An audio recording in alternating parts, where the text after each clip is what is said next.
Democracy या लोकतंत्र क्या है? क्या यह बाइबल पर आधारित है? विश्व इतिहास में टोटल 7 महाराज्य उत्पन्न हुए हैं, जिसमें से 6 शासक राजतंत्र थे, लेकिन सिर्फ एक ही लोकतंत्र क्यों हुआ? यह लोकतंत्र या डेमोक्रेसी बाइबल की किस भविष्यवाणी को पूरा कर रही है? क्या डेमोक्रेसी परमेश्वर की इच्छा है या फिर यह शैतान का एक षड्यंत्र है? डेमोक्रेसी में मसीह विश्वासी या एक क्रिश्चियन व्यक्ति की क्या भूमिका है? और क्यों अब विश्व भर की लोकतंत्र सरकारें डिक्टेटरशिप की ओर बढ़ती जा रही हैं? अगर आप एक विश्वासी हैं और आप भी सोच रहे हैं कि इस बार के इलेक्शन में आपको किस सरकार या पार्टी को या किस नेता को वोट देना चाहिए और बाइबल हमें इस बारे में क्या बताती है, तो ये वीडियो बिल्कुल आपके लिए है। इस वीडियो को पूरा देखिएगा, क्योंकि ये वीडियो आपके होश उड़ा सकती है। और अगर आप WTL पर पहली बार आए हैं तो मेरी आपसे रिक्वेस्ट है, आप जल्दी से WTL को सब्सक्राइब कर लें और साथ में बेल आइकन भी प्रेस कर दें, ताकि हमारी आने वाली नेक्स्ट वीडियो का नोटिफिकेशन सबसे पहले आपको मिल सके। He the truth, the way to life. He the truth, the way to life. Who you thought? Jesus Christ. He the truth, the way to life. Democracy या लोकतंत्र की परिभाषा क्या है? लोगों द्वारा सरकार का एक रूप जिसमें सर्वोच्च शक्ति लोगों में निहित होती है और एक स्वतंत्र चुनावी प्रणाली के तहत सीधे उनके द्वारा एक सरकार बना ली जाती है। सरल भाषा में एक ऐसी सरकार जो लोगों की होती है, लोगों के द्वारा होती है और लोगों के लिए होती है। Of the people, by the people and for the people. क्या आप समझ रहे हैं?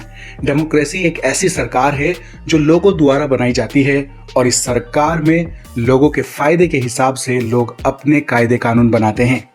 यह एक परमेश्वर विरोधी व्यवस्था है, बिल्कुल वैसे है जैसे नूह के जल पड़ने से पहले की सरकारें इस दुनिया में हुआ करती थी।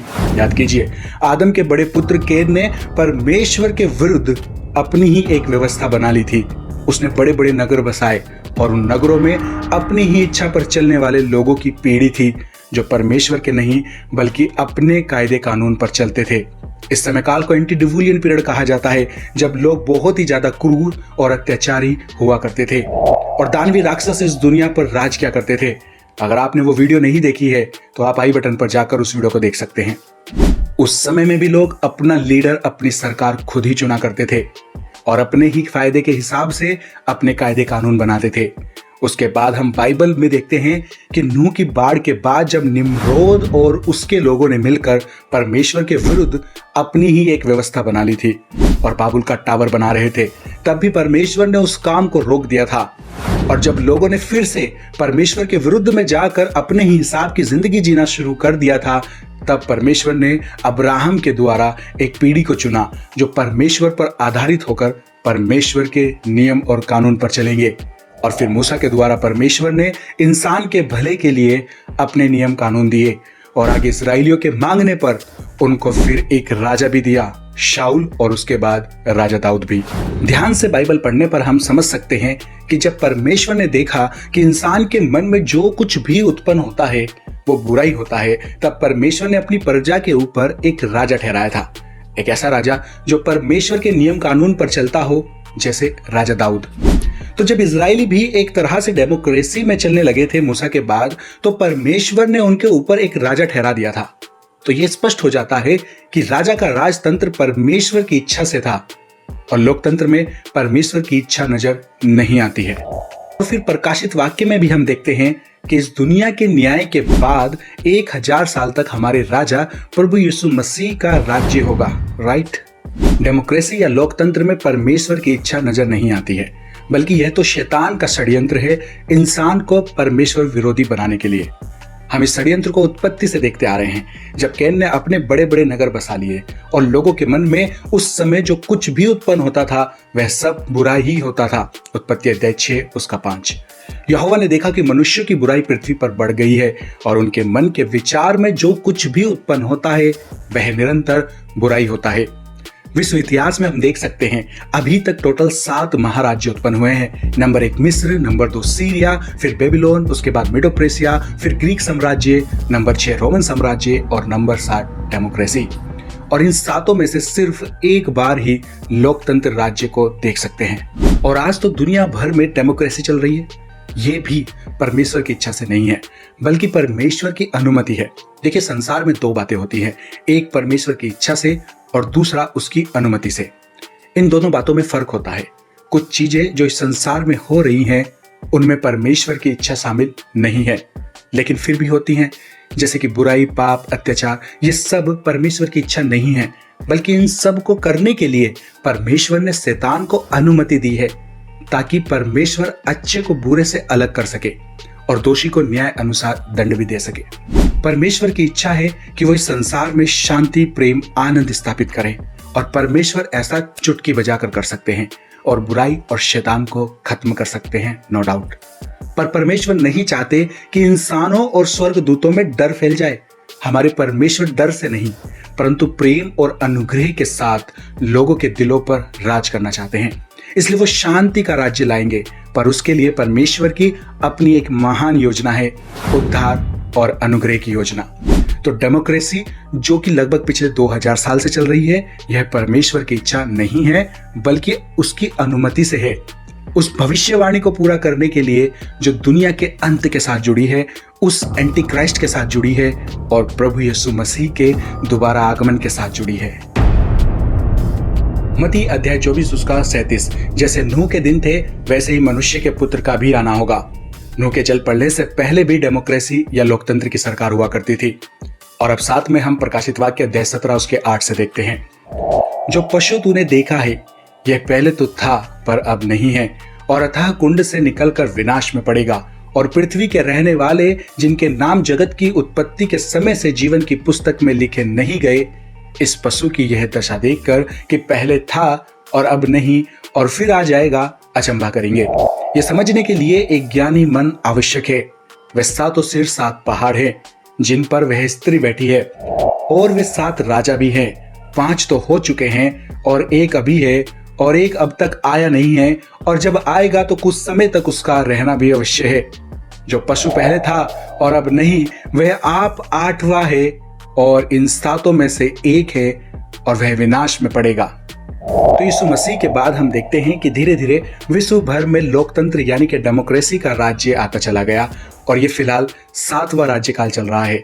और इसी डेमोक्रेसी में से आगे फिर एक बार राज्य शासक काल आने वाला है, जिसको न्यू वर्ल्ड ऑर्डर या वन वर्ल्ड गवर्नमेंट भी कहा जाता है। और ये न्यू वर्ल्ड ऑर्डर ही वो बड़ा पशु है जिसके बारे में प्रकाशित वाक्य 17 में बात की जा रही है, जो कि उस 7 राज्यों में से निकल कर आएगा। प्रकाशित वाक्य अध्याय 17 उसका 11, जो पशु पहले था और अब नहीं है, वह आप 8वां है, और इन 7 में से एक है, और वह विनाश में पड़ेगा।